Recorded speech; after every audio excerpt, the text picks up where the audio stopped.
Welcome to bird media. నేను మీ Pawan Krishnamurthy. Social media ఉంది కదా అని చెప్పి ఇష్టం వచ్చినట్టుగా విధ్వంసం సృష్టిస్తాం, రప్పా రప్పా లాంటి పోస్టర్లు పెడితే దయచేసి గుర్తుపెట్టుకోండి, మీ జీవితాలకి మంచి జరగాలని చెప్తున్నటువంటి ఒక సూచన. దయచేసి అలాంటి పోస్టర్లు వేయొద్దు. ఈసారి అలాంటి పోస్టర్లు, అలాంటి విధ్వంసకరమైనటువంటి వ్యాఖ్యలు చేస్తే మాత్రం కఠినమైనటువంటి చర్యలు తీసుకోవడానికి అన్ని అధికారాలు పోలీసులకు అప్పగించింది ఆంధ్రప్రదేశ్ హైకోర్టు. చాలా సీరియస్ అయింది.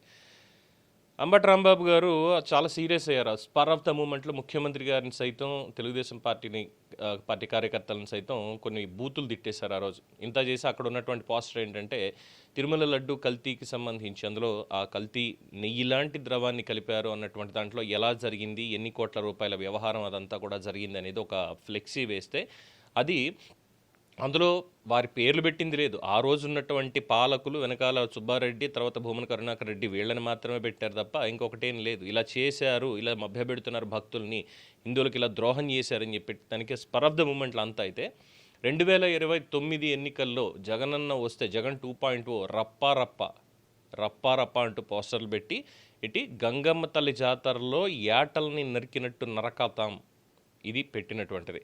సో దీనికి హైకోర్టు చాలా సీరియస్ అయింది. జరిగినటువంటి కొన్ని విచారణలకు సంబంధించి ముఖ్యంగా Sajjala Bhargav Reddy YCP social media ఇన్ఛార్జ్గా ఉండి ఈ పోస్టర్లు, ఫ్లెక్సీలు ఇలాంటివన్నీ చేస్తున్నారు. సోషల్ మీడియాలో తప్పుడు ప్రచారాలు చేస్తున్నారు, ముఖ్యమంత్రిని సైతం ఇష్టం వచ్చినట్టు మాట్లాడుతున్నారు.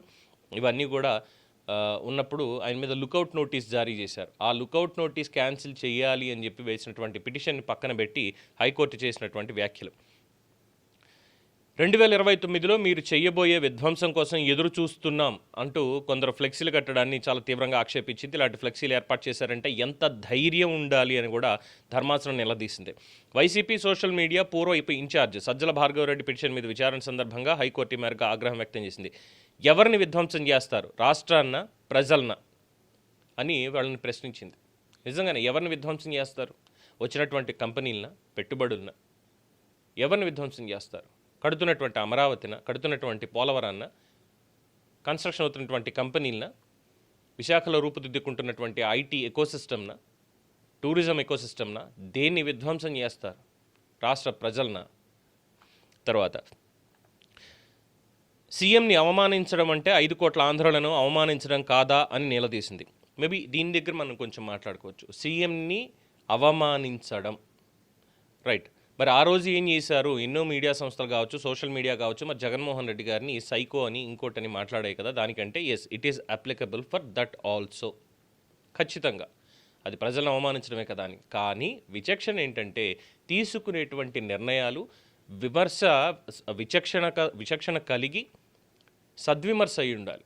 తప్పు చేస్తున్నారు అంటే ఎస్, ఇదిగో ఇది మీరు తప్పు చేస్తున్నారు అని చెప్పేలా ఉండాలి. అంతేగాని నరకత, చంపుతా, లేపేస్తా ఇలాంటివి యూజ్ చేయడం అనేది నిజంగానే పొరపాటు కూడా కాదు, అది నేరం కిందే వస్తుంది. అదే హైకోర్టు చెప్పినటువంటి పాయింట్. వ్యక్తిగతంగా కుటుంబ సభ్యులను అవమానించే హక్కు, పోస్టులు పెట్టే అధికారం ఎవరిచ్చారు అని కరిగిపారేసింది. వ్యక్తిగతంగా ప్రతిష్టను దెబ్బతీసే హక్కు ఎవ్వరికీ లేదు. ఇది to all parties, all media houses, all activist, ఎవరికైనా సరే ఇది వర్తిస్తుంది. వ్యక్తిగతంగా ఒక మనిషిని వ్యక్తిగతంగా వాళ్ళ ప్రతిష్టని దెబ్బతీసేటువంటి హక్కు ఎవరికి లేదని ధర్మాసనం తేల్చెప్పింది. కఠిన చర్యలు తీసుకొని ఉంటే ఇలాంటి పరిస్థితి పునరావృతం అయ్యేది కాదు అని వ్యాఖ్యానించింది. మంచి ప్రభుత్వం కదండి, అందుకే కఠినమైనటువంటి చర్యలు తీసుకోలేదు. నిన్న కూడా చెప్పారు కదా చంద్రబాబు నాయుడు గారు, జగన్మోహన్ రెడ్డిని అరెస్ట్ చేయాలి అంటే ఎంతసేపు 2 నిమిషాలు చాలు, కానీ అలాంటి పని నేను చెయ్యను, అసలు ఎటువంటి సాక్ష్యాధారాలు లేకుండా అసలు ఏ తప్పు జరగని దాంట్లోనే 53 రోజుల పాటు నన్ను అరెస్ట్ చేశారు, ఫలితం చూస్తున్నారు కదా అని చెప్పి ఏదో చెప్పుకొచ్చారు. అది అందులో అప్రస్తుతం. ఇక ఇలాంటి పరిస్థితి పునరావృతం అయ్యేది కాదు. కోర్టులు, చట్టం అంటే భయం కలిగేలా పోలీసులు చర్యలు ఉండాలని స్పష్టం చేసింది. పోలీసులు కఠినంగా ఉంటే 2024 తర్వాత కూడా ఇలాంటి పోస్టులు పెట్టే ధైర్యం ఎలా వస్తుందని అనుమానం వ్యక్తం చేసింది. అభ్యంతరకర పోస్టుల కేసులను డీల్ చేయడంలో పోలీసులు తీవ్రంగా విఫలమయ్యారని ఆక్షేపించింది. వైసీపీ సోషల్ మీడియా పూర్వపు ఇన్ఛార్జ్ సజ్జల భార్గవరెడ్డి దాఖలు చేసిన పిటిషన్ మీద వాదనలు పూర్తి కావడంతో హైకోర్టు తీర్పుని రిజర్వ్ చేసింది. తీర్పు రిజర్వ్ చేసింది అంటే రేపన్న రోజు చాలా కఠినంగా ఉండబోతోంది అనేది. ముఖ్యంగా ఇక్కడ అన్నటువంటి ఈ 4 పంక్తులను చూసుకుంటే 2024 తర్వాత కూడా ఇలాంటి పోస్టులు పెట్టే ధైర్యం ఎలా వచ్చింది? అంటే 2024కి ముందు ఆ పోస్టులు పెట్టే ధైర్యం ఉంది. ఎందుకు అనంటే పోలీసులు ఆ రోజు ఉదాసీనంగా వ్యవహరించారు. ముఖ్యంగా వైఎస్ఆర్సీపీ వాళ్ళు చేసినటువంటి వ్యక్తిత్వ హననానికి కానీ, అది వైఎస్ఆర్సీపీ వాళ్ళని సాక్షాత్తు ముఖ్యమంత్రే వ్యక్తిత్వ హననానికి పాల్పడ్డాడు, దాడులు చేశారు. సో ఇవన్నీ అబ్జర్వ్ చేసింది. అట్ ద సేమ్ టైం ఇక్కడ అంతర్లీనంగా ఇంకొక పాయింట్ గుర్తు చేసుకోవాలి. ఒక కేసు ఇప్పటికీ ఇంకా విచారణల దశలోనే ఉంది, పెండింగ్లోనే ఉంది. న్యాయమూర్తుల మీద దూషణల పర్వం కేసు. హైకోర్టు న్యాయమూర్తులు కానీ, డిస్ట్రిక్ట్ కోర్టుల న్యాయమూర్తులు కానీ, సుప్రీంకోర్టు న్యాయమూర్తులు కానీ, వీళ్ళందరి మీద కూడా జగన్మోహన్ రెడ్డి ఇచ్చినటువంటి కంప్లైంట్ వేరే, దాన్ని పబ్లిక్లో పెట్టడం అనేది వేరే. కానీ సోషల్ మీడియాలో చేసినటువంటి అనుచిత వ్యాఖ్యలు, వాళ్ళని ఏ విధంగా చేశారు, అలాగే జడ్జిలకు ఉద్దేశాలు ఆపాదించేసి తీర్పులేవో ముందుగానే చదివేసి ఇదే ఇస్తారు చూసుకోండి కావాలంటే అని చెప్పేసి, అండ్ ఆఫ్టర్ దట్ కరోనా సమయంలో జడ్జిల్ని ఒక గదిలో వేసి కరోనా పేషెంట్ అందులో వేసి వాళ్ళందరినీ చంపేసేయాలి అనేటువంటి వ్యాఖ్యలు చేసినటువంటి వైఎస్ఆర్సీపీ కార్యకర్తలు ఎవరైతే ఉన్నారో దాదాపు 108 మంది.